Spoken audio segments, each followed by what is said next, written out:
tomto uprchlickém táboře Nouruz žije teďka 1500 rodin. Jsou to rodiny z oblastí, které jsou pod kontrolou Ahmeda Šary, a jelikož mu nevěří, utekli do uprchlického tábora. Některé rodiny se stěhovaly už 6krát. Takhle to vypadá, když musíte opustit svůj dům, že je celá rodina v jednom stanu. Tohle je pan Našat. Rodina pochází z Afrínu. Je to oblast, kterou v roce 2018 zabralo Turecko. A rodina se v roce 2018 musela vystěhovat.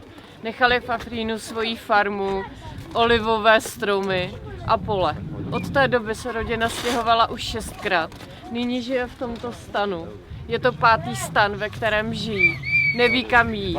Bojí se jít zpátky domů, protože v jejich oblasti v Afrínu je nyní armáda Ahmada Šary a oni se jich bojí. Dostávají mnoho výhrůžek, hrozili jim, že jim zabijí děti.